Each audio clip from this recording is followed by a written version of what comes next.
Today's episode of the Planet MicroCap Podcast is brought to you by Weinberg & Company, a CPA firm serving the audit and compliance needs of micro and small cap companies. Their technical excellence is validated by a long and stellar PCAOB record.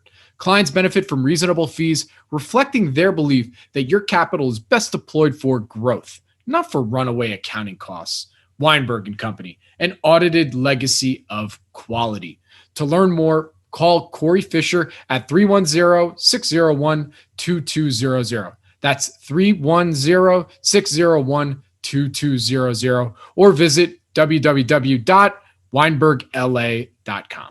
This podcast is for informational purposes only and is not an offer or solicitation of an offer to buy or sell securities. SNN Network, SNN Inc., and the Planet MicroCap Podcast and the representatives are not licensed brokers, broker-dealers, market makers, investment bankers, investment advisors, analysts, or underwriters. We do not recommend any companies discussed. We may buy and sell securities in any company mentioned and may profit in the event those securities rise in value. We recommend you consult with a professional investment advisor, broker, or legal counsel before purchasing or selling any securities referenced in this podcast.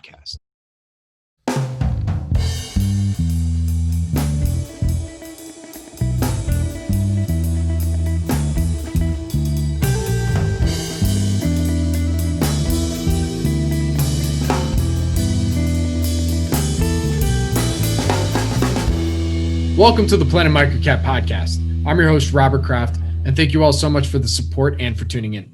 You can follow Planet MicroCap on Twitter at Bobby K. Kraft. That's BOBBYKKRAFT. And you're listening to episode 144. If you have any questions or comments, please feel free to tweet at me or shoot me an email at rkraft@snnwire.com. And when you do get a chance, if you like what you hear, please rate and review Planet MicroCap on iTunes. It really helps provide feedback for me and spread the MicroCap message. We are about 3 weeks away from our next virtual event, the SNN Network Australia virtual event.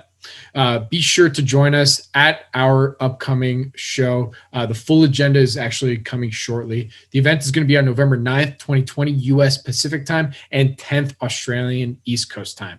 And for more information, please visit australia.snn.network and click register now. I look forward to seeing you there. We have a great week of shows for you on the SNN Podcast Network. First up, on Avoiding the Crowd with Maj Suedan, we thought it was important to highlight what makes investing in microcaps an incredible opportunity and how shows like this, like Avoiding the Crowd, can help in that pursuit, and Planet MicroCap for that matter.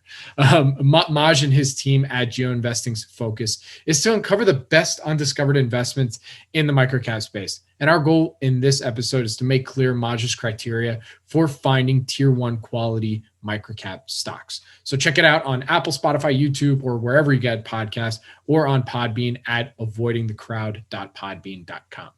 On In the Market Trenches with Gary Reevy and Eric Fure, they will be sharing with you another incredible war story with many lessons to be learned.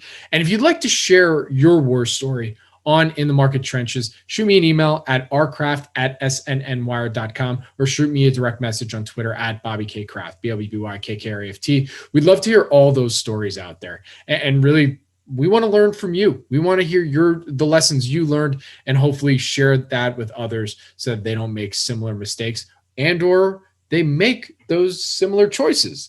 Because that story might have worked out for you. So you can listen to this next episode on Apple, Spotify, YouTube, or Podbean at inthemarkettrenches.podbean.com. And starting this week, I'll be adding the Investors Roundtable audio-only version to the Planet MicroCap podcast stream. So I've recorded 16 episodes so far. My plan is to publish 2 of the past episodes each week to get us caught up. Then from there, each new episode will be available on Friday morning. So now I can say either subscribe to the SNN Network YouTube channel at www.youtube.com/SNNwire or to the Planet MicroCap podcast stream or wherever podcasts are available to listen to every episode of the Investors Roundtable. Now, for this episode of the Planet MicroCap Podcast, I spoke with Joe Mazumdar. He is the editor, analyst, and publisher at Exploration Insights. You may recognize the name of the publication as I've interviewed Joe's partner, Brent Cook, many times, as well as Joe. And it was time to learn more about Joe's background and investing philosophy.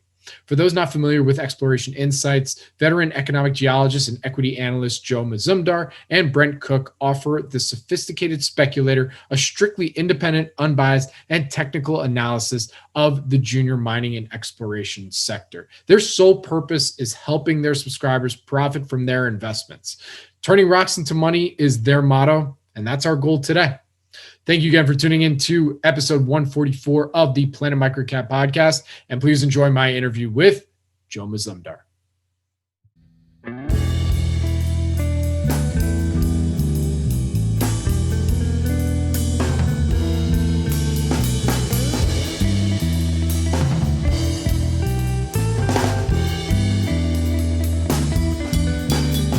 Welcome back, everybody, to the Planet MicroCap Podcast. I'm your host, Robert Kraft.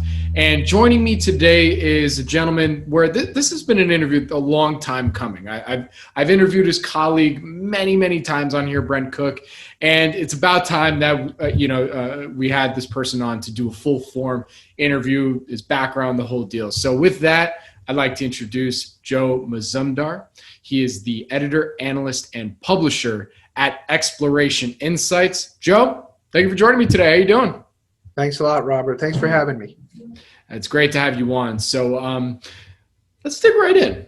I pardon the pun, of course. I try not to use that same pun for every time I do an interview with somebody who's in the mining industry, but I really can't help myself. It's almost like a natural instinct now. So I do apologize for anyone listening for hearing the same pun over and over again. But let's dig right in. I've only heard it once, so I'm okay. This is true. You only heard it once. So Joe, let's start with your background. Where did your passion for geology and investing begin? On the geology side, it started in my undergrad at the University of Alberta. It was in my first year undergrad geology. I had a professor who's since passed away, but really, he worked in the industry as well as teaching at the U of A. So he used to come back from all these exotic places and looking for minerals and that, and he'd miss a lot of classes. But, he'd talk about getting spears thrown at him in a helicopter and stuff like that. And I thought, whoa, that's pretty cool. So that's how I got involved originally. Not all the best reasons, but I don't know. And then I just used it as a way to travel. And so I just traveled a lot doing geology, and it took me to Australia. After working a little bit in British Columbia and the Arctic, most of my experience actually is in Australia and in South America. And I did one of my masters in North Queensland, and then I moved after working in Australia for about 4 years to Argentina, and I worked there, Argentina, Chile, Ecuador, and Peru for about another 8 years. And then we moved to the States, and then I did my last master's in mineral economics at the Colorado School of Mines. And then I totally changed, perspective from being, a geologist, a field geologist and project geologist, that sort of thing, to working in economics. And I actually traded copper and worked as a market analyst for Phelps Dodge down in Phoenix. And then I worked in corporate development and finance for Newmont. And when I became an equity analyst, I moved up to Vancouver, and then I did that for about 6 years. And then, as you know, I took over Exploration Insights over the last several years from Brent Cook, and have been running that, me and my wife, for the last 4 or 5 years. Yeah. Very cool. So I got to ask, while you were doing your work as a field geologist, what would you say was some of the most exciting, just mines that you saw? What were you around for any kind of big discoveries that you're just like, this is why I'm doing this. This is the awesome. Yeah, I mean, it's unfortunate, but I was never around for any big discoveries. I was never involved in any of those. I worked for a lot of big companies, drilling, in Australia. I did work at a mine in Queensland called Tick Hill, and this was a mine that was about 500,000 tons or so of ore, but it graded about 15 grams. And so you would have these spectacular gold, just nuggety gold, really nuggety gold splattered all over this one structural myelinite zone. And I had one of my professors look at the open pit at one point, and he was looking at it, and he was not an industry guy, but he was looking at it going, Jesus, there's a lot of pyrite here. And I said, there's no pyrite here. so that was an instance of fool's pyrite there, and it was just gold everywhere. And so that was actually discovered with a stream sediment sample, because there was only a little bit of the actual deposit that outcropped. And so that was found with the stream sediment sample. Then they found this deposit. And what was interesting on the economic side is Mount Isa Mines, which I worked for at that point in the mid 90s or the early 90s, was all base metals, and still, continued to be, and then was bought by Xstrata. And this gold mine kept them in the black. This small, little, high margin gold mine basically erased a lot of their losses from base metals in the early 90s. And so, economics matters. And, when you find something, the important thing, can you actually do anything with it? Can you actually convert this mineralization that you see, this anomaly, into something that's economic? And that takes a lot of work. And that's the part I find most exciting, not just the geology part, but also the added on about how do you convert this into something that can actually make money. I mean, so Joe, would you say that your work when you're trying to understand whether a project was economic, would you say that was the biggest takeaway for you as a field geologist, then transitioning as an analyst looking at these types of companies? Yes. So when I used to work as a field geologist, you'd be spending my money and time looking in the field, but then you'd have to wonder, well, is this actually going to ever be economic, what I'm doing, and then you start wondering, how does, what you're doing actually translate potentially into something that could actually be something the company would actually want?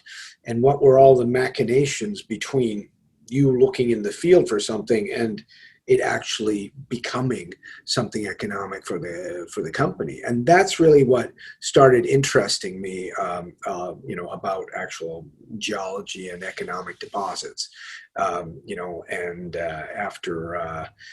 After we left South America, I mean, that's why I went into economics more than anything. Gotcha. So, look, it only makes perfect sense that you would come and start working with Exploration Insights, eventually taking it over, because look, it combines your love of being an analyst and travel. Yeah, I mean, look, I remember talking to Brent. He's traveling more than anybody I know, so I'm sure it's So take me to that moment in time where you're now at that point in your career where this opportunity came up. How did this all come about, really? Well, I mean, I worked as an equity analyst for 6 years. I got a lot of experience out of it. It's a really hard job, and I have a lot of respect for the people that do it, because it's not an easy job, and you work almost harder in a bear market than you do in a bull market. So it's a very high stress job, and it was good to get that experience, but I couldn't do it for much longer than I did it for. But I mean, there's traps in the equity, the brokerage industry about, what you can say, what you can't say, and who your actual client is. Is it the company you're writing for, which is not supposed to be, or the person you're selling the shares to, which is what you're called as the sell side. But most of the money tends to be made from the companies, because they're providing investment banking and fees to your brokerage firm. And so it's hard to write anything, bad. So that's why, 97% of the recommendations are buys or holds, and there's hardly any sells. So that, was a part I didn't like. So I liked what I did. I didn't necessarily like who I did it for. So I'd like to keep doing what I like to do, but have that independent, unbiased, and more technical view. And hence that's, the mission statement that I brought into Exploration Insight. So if it doesn't fit into that wheelhouse, I'm not going to do it.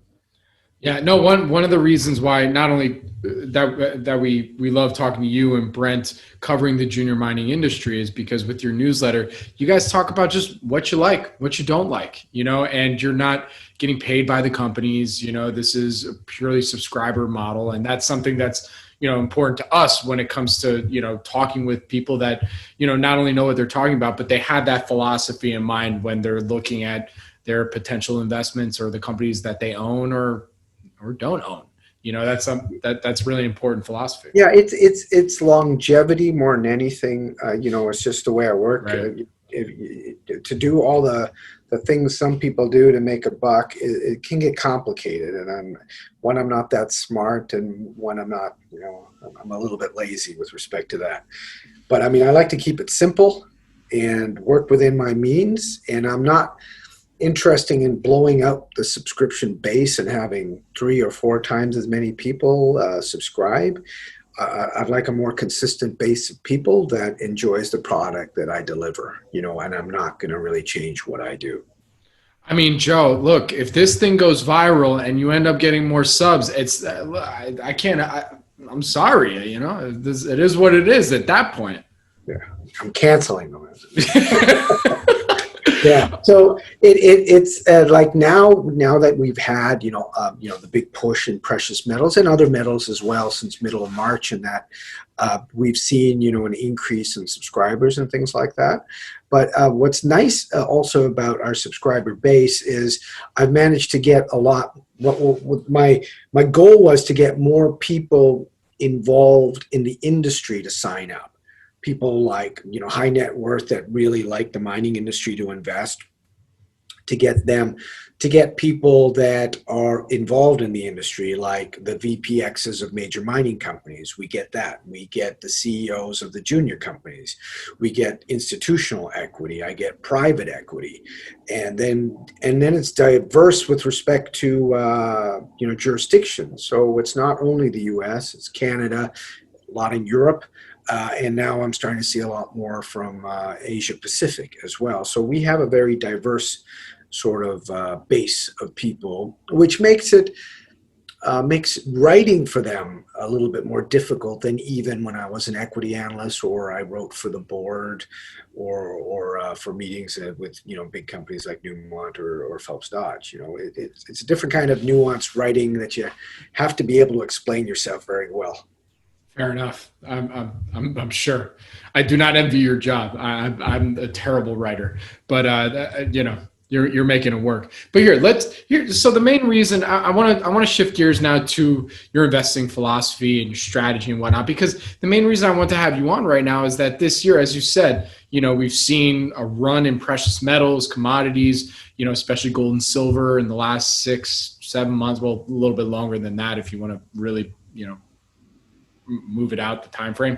And so the thing that I wanted to cover today was to give my audience an understanding of your investing philosophy and strategy when looking at the junior resource sector, because I think an argument could be made that the juniors are still lagging quite a bit from where the majors are some of the performances of their shares have been in the last 6 months or so. So with that, and correct me if anything I just said was wrong, please, because you are the expert, not me. Yeah, the thing is, like with, in terms of the investment, let's go back, so at the beginning of the year, I come up with, okay, here's the central themes that we're following, hey, it's precious metals, it's gold, it's negative interest, real interest rates, it's expansive monetary policy.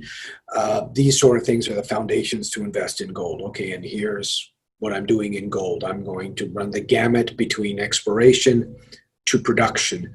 Jurisdictionally, I'm going to focus here, and out of all the list of companies that I looked at, here's the ones I'm interested in. Those are the ones I own. Maybe I'm going to add some more. And then you look at some other thematics. And the other thematic I had pre-COVID was, greenhouse gas emissions. Okay, lowering greenhouse gas emissions. So it's not only battery metals, it's other metals that have any impact on that. So I was, love copper, nickel, palladium. I did a bit of lithium. So that was another thematic. And so, so then, what stage do you want? Do you want production? And most of what I'm looking there is more exploration, a development play every now and then, especially in the copper industry, because I see a shortfall in copper like 3 to 4 years from now. And so I want something that's advanced that potentially fit that bill and could get taken out. So that's, something that I was looking for. So you got to build that sort of thesis out. And what's nice about the letter that I don't do in my own PA is basically explain every time the news comes out or what's happening with the share price that, okay, why do I still own this? Should I buy more? Should I reduce? Or should I just sell it? And so that's a constant question that I have to ask myself, and it's based on the news that comes in or what's happening. And what's nice about the subscribers I have is, they've got a lot of experience as well, and they ask questions, and they're really good questions that make me think. And responding to their question adds a lot of value to the letter. Well, this actually comes to your overall investing philosophy that I really wanted to get a better understanding of. I've had on here everywhere from growth investors, value investors, short sellers, there's so many different strategies and ideas and way in which have worked for so many different people. So when you're evaluating a junior mining company, do you go in with each new potential investment saying, I'm going to look at the 2 to 3 year time horizon, for instance, or 5 year, or am I looking at it just right now in this moment? Is this a good opportunity? What's kind of your philosophy when you're going into each new idea that's presented your way? Well, I've had investments where I would introduce the investment as a short-term trade. So I'm thinking, okay, here's what gold usually does in this kind of, period of the market. Here's a bunch of, producers. Here's the ones that have the highest beta. So I'm going to invest in 2 or 3 of those and call it a basket and just leave it. And my idea is to sell it before PDAC. I could come up with a thematic like that. Sometimes it works, sometimes it doesn't. But most of my investments are longer term, especially the exploration ones. So if I like an exploration team, I like what they're doing, I'll have to be patient. But if they're drilling and they don't come up with anything, or they're not drilling where I think they should be drilling, or the news flow is not very good, it's not consistent, I can't see how, it makes sense anymore compared to what I thought, then I'm selling. I'm not going to be, very patient. But if it's about, like COVID right now, the assay labs are less productive because there's less people working in the labs. And now with the whole financing we've seen into the junior market, a lot of these people are obviously spending on drilling, thankfully.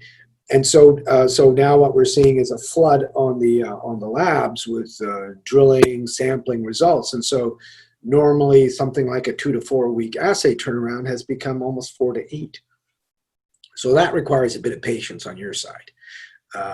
But then, when you're talking about investment philosophy, there's short-term and long-term implications to what's going on. And, because of these financings, there's a risk that we might see some of these companies that are coming off their 4-month hold that have done well, they might get sold down, especially if we have a volatile equity market and people, need the cash or, want the single things that they've had actually big wins on this year, and they need that money, So that might be an issue in the latter part of this year, The only thing, and that it's important when you're looking, like I was just at the Precious Metal Summit, not just at there because everything's virtual.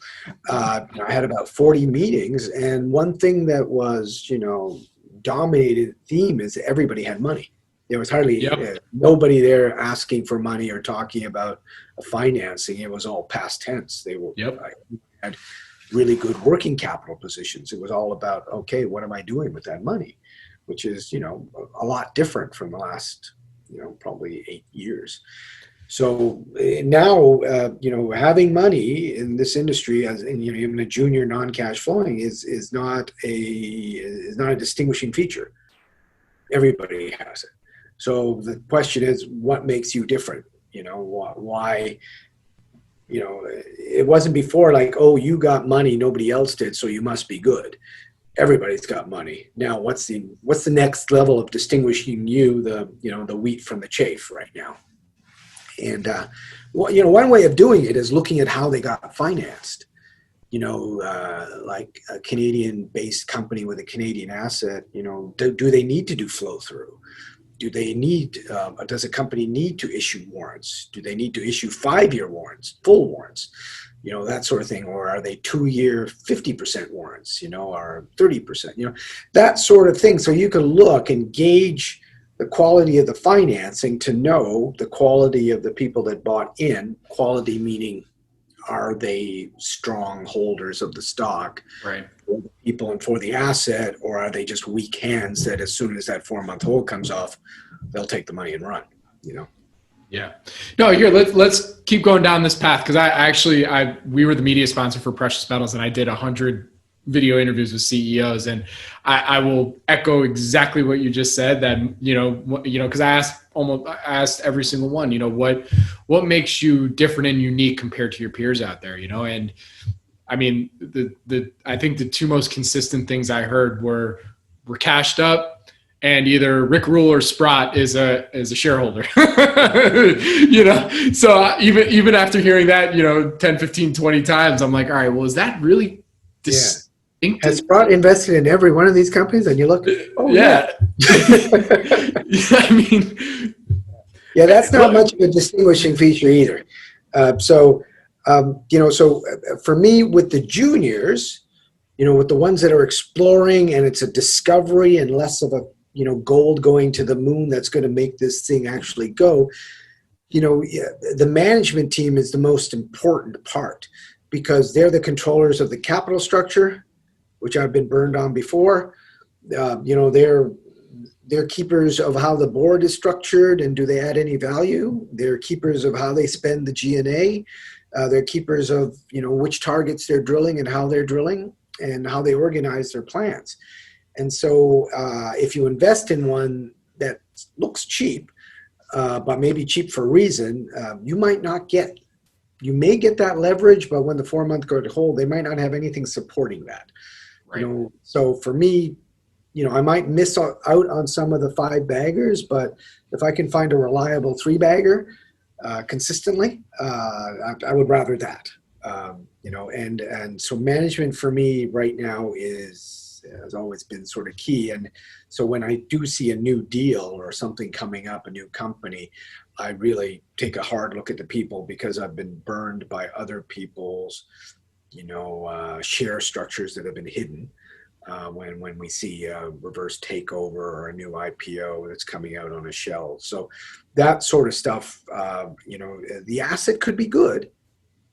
But, given that we're talking about 900 odd companies that are listed on the TSX Venture that are mining related, the most important thing is to get to know quickly, because you can't do the kind of due diligence that you probably need to do between the management, the asset, all that other stuff, for every one of these companies. So you got to go look at it and go, oh, yeah, no, forget it, not that, and you diversify by saying, okay, I'm only looking for this commodity, or only in this jurisdiction, or, then you get to, I don't want to deal with these people.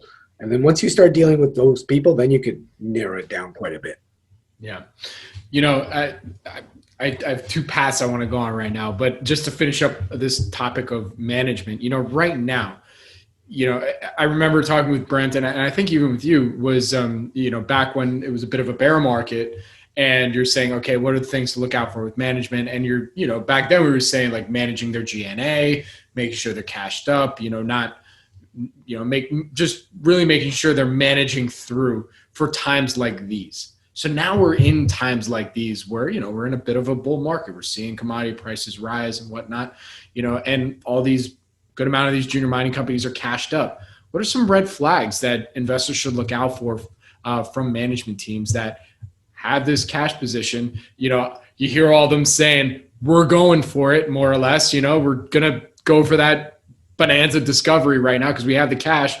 So what are some of the red flags then that you look for when you're like, okay, this is interesting, and as you're hearing some of the stories? Yeah, when I look at it, I try to look at, what is the asset that they're drilling and what are they thinking and what do I see might happen there? Is it, infrastructurally challenged? Are they looking for something that might be sulfide but refractory and then there's no infrastructure there? So basic sort of things that I can see in the asset. But if I ignore the asset and I'm just looking at the people, then I look at their backgrounds to see if they've actually added any value, ever. So they, a lot of these guys, they'll say, oh, I raised X amount of hundreds of millions of dollars, but they never say, well, whatever happened to that money? So for me is like, I need a management team that has a comparative advantage in what they're trying to do.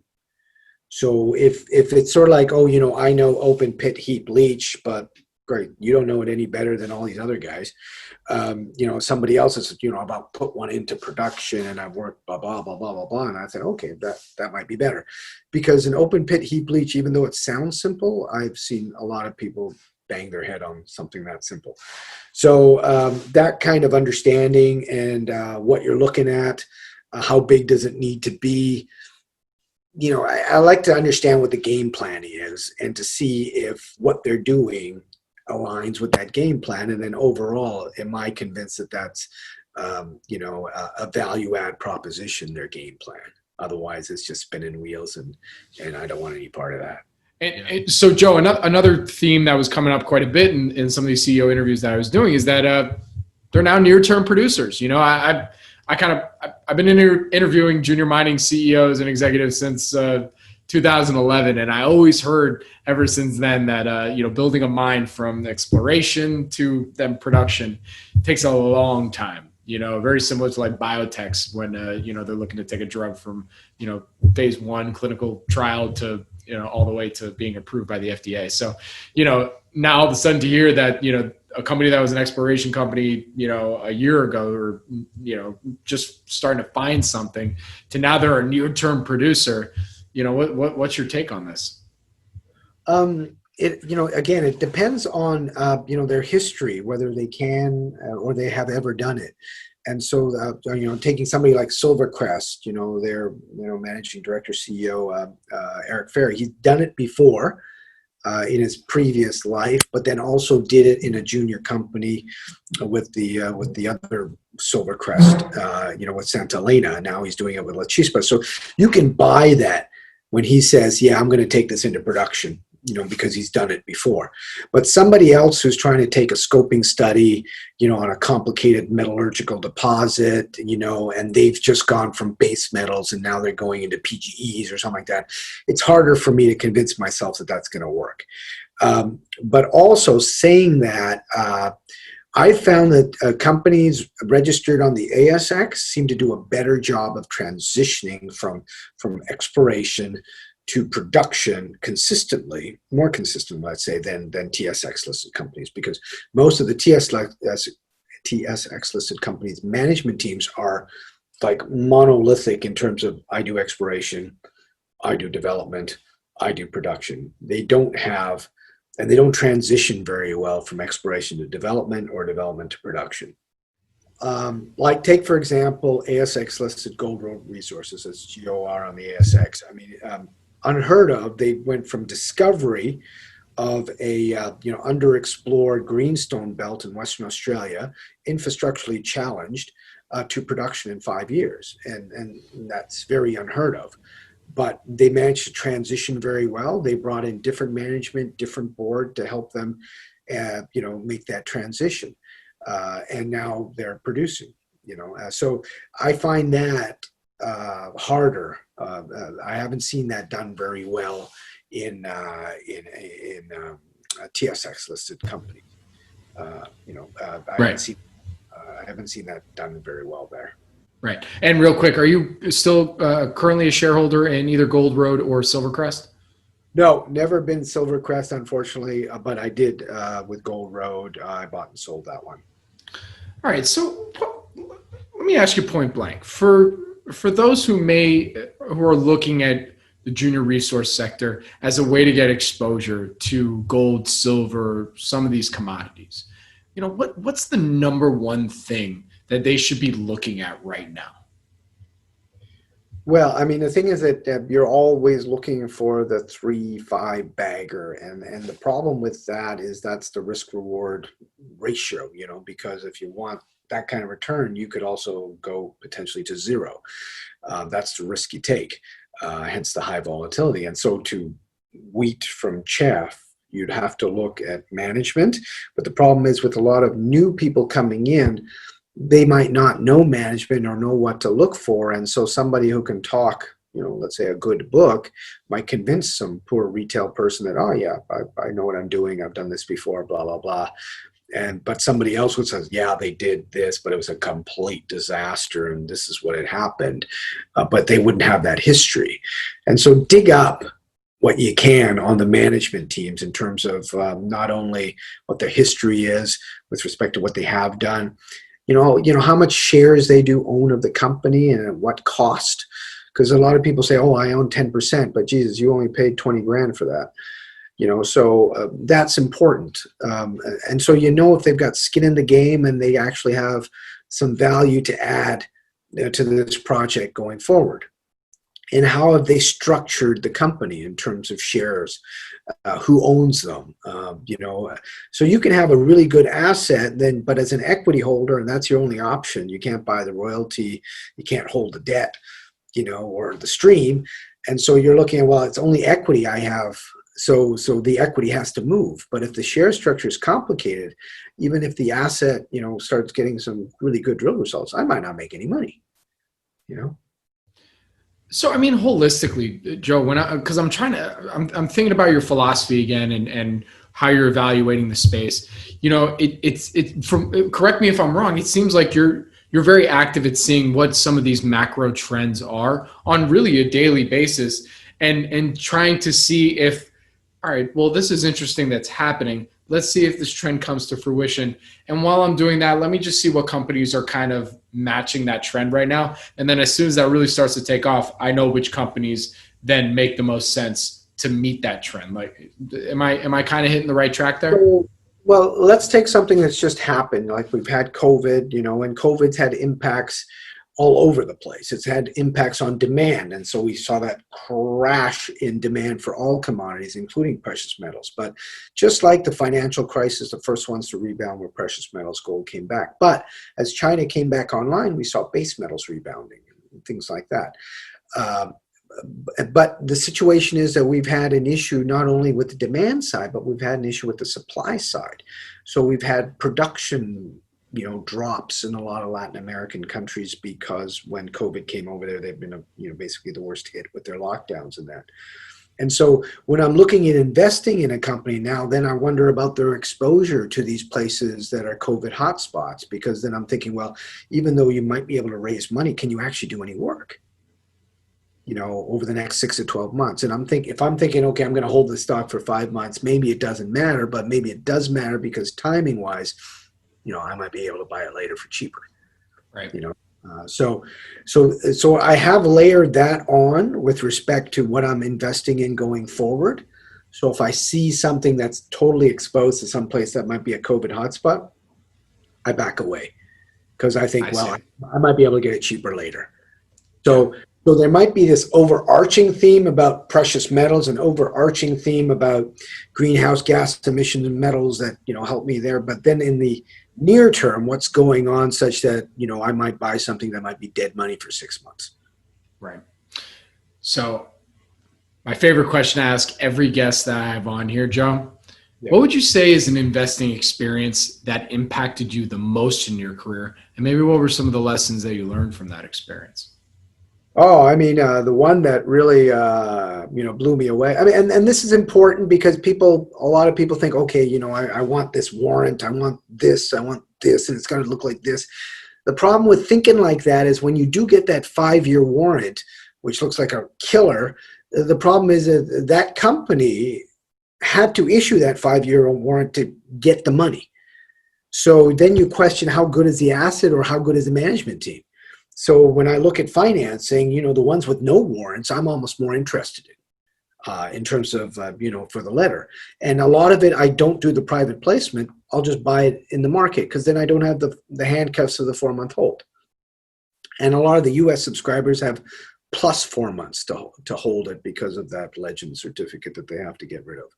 So one of the, a really good return when I joined, when I started buying shares with Exploration Insights was Ivanhoe. So Ivanhoe is, this great deposit in the DRC. And when I looked at it, the cash they had, the joint venture they had put together, at that point it was trading at 60 cents. And I thought, just with what it has, it's worth more than 60 cents, and I don't need anything else. So I was just thinking maybe I get a safe double. Okay? I made 8 times my money on that. Why? Because it was exploration, because Kamoa was a great deposit, but then they found Kakula, which is an even better deposit. So while the thematic on Ivanhoe was laser focused on exploration and growing it, it went to the moon. But when it reverted a bit more to development and people started questioning the DRC, the politics and all that, then it seems to come back. So if you can get that growth, that sex appeal growth within your stock, and it's not just a development story going through all the stages, which I own one of those as well, which is Bluestone Resources, BSR on the TSX, that's going through all the stages of development, but it's sort of boring right now because they're infill drilling in that, but they're not drilling to add a new deposit or something like that. But that wasn't the case at Ivanhoe. They were drilling and they actually found something that was even better than what they had. And so whatever you invest in, try to find if there's some amount of that budget going in to that growth, to that exploration, that retail, which can move these stocks, really impacts. Very interesting. So, I mean, for you, it sounds like, you're drawn to those exploration stories, and with the development side, it's just, you got to be patient, not every single one, because not all of them are quality, but for the quality ones, when they're in that development stage, it's just being that patient, because once they're about to go to production or production's about to come online, I mean, it's a similar catalyst to when they make a discovery. Right. I mean, but also you got to think that, okay, what, especially with base metals, you got to think, well, okay, what's the supply demand going? And, is this project going to fall in that window when there's not a lot of projects coming on? And then, will companies need to acquire these assets? Because if we don't know about it now, it's not going to be in production in 5 years. So then you got to look, well, what projects are out there and what juniors own them. Because that's the exposure you want. You want with the junior. You're not going to get it with the major that's got all these different assets, and the exploration story might be a little part of that. You want that exposure to that, to the high risk, high value project. And in the end, as you do more due diligence as an investor, that's when you find the asymmetry in the risk reward profiles, thinking that, oh, the market has got this totally wrong. This one has a lot of base value right now, and it's got, maybe a significant upside. And if you can see that asymmetry, those are the ones to invest in, certainly. Very good. Well, Joe, for those who are listening, who are new investors that might be looking at the junior resource sector for the first time, what's a key piece of advice you have for them? Be very careful. There's a lot of people who would want your money, and don't discount the ability to buy these things in the market. Avoid the private placement. Let them do the private placement. Get that money stoked away, and avoid the fear of missing out. That this one's a run. Okay, this is a good one, and then you find out that you just picked it right at the peak, and it's only going to go down from there. So then you've got to think, okay, what made that one run? Could I find another one like that? But maybe I can get it at this stage where and timing is incredibly important. And don't be over dependent on the gold price or the commodity price. Be dependent on the asset quality and the management's comparative advantage in bringing this asset to the market. that's what you should be focused in on. Such that if the gold price goes down or this price goes down, you might buy more of this company because that asset needs to be acquired. Very good. All right, Joe. Well, we're there, man. Where can my audience go and find everything they need to know about you and Exploration Insights? Okay, it's pretty simple. It's explorationinsights.com. I mean, there's a lot of free stuff on the website. And if you want to subscribe, we're monthly subscriptions, quoted in US about $160 per month. And you click on the subscribe button. And monthly is cancelable. Anything's cancelable at any time. But you get a good idea of what we have between the portfolio, the weekly letter, and we also have a members forum to ask questions. And Joe, you have a social media account too. So what's your Twitter handle? Oh, it's pretty simple there too, at Joe Mazumdar. Nothing complicated there. Very good. All right. Well, Joe, thank you so much for joining me today. It really was a pleasure, and I'm stoked you agreed to do our longer form interview. And I have a feeling this won't be our last one. I hope to have many more chats in the future to discuss what's going on in the market. So stay safe. Good luck. I look forward to our next update. Great. Thanks very much. Appreciate it. Today's episode of the Planet MicroCap Podcast is brought to you by Weinberg & Company, a CPA firm serving the audit and compliance needs of micro and small cap companies. Their technical excellence is validated by a long and stellar PCAOB record. Clients benefit from reasonable fees, reflecting their belief that your capital is best deployed for growth, not for runaway accounting costs. Weinberg & Company, an audited legacy of quality. To learn more, call Corey Fisher at 310-601-2200. That's 310-601-2200, or visit www.weinbergla.com. This podcast is for informational purposes only and is not an offer or solicitation of an offer to buy or sell securities. SNN Network, SNN Inc., and the Planet MicroCap Podcast and the representatives are not licensed brokers, broker-dealers, market makers, investment bankers, investment advisors, analysts, or underwriters. We do not recommend any companies discussed. We may buy and sell securities in any company mentioned and may profit in the event those securities rise in value. We recommend you consult with a professional investment advisor, broker, or legal counsel before purchasing or selling any securities referenced in this podcast.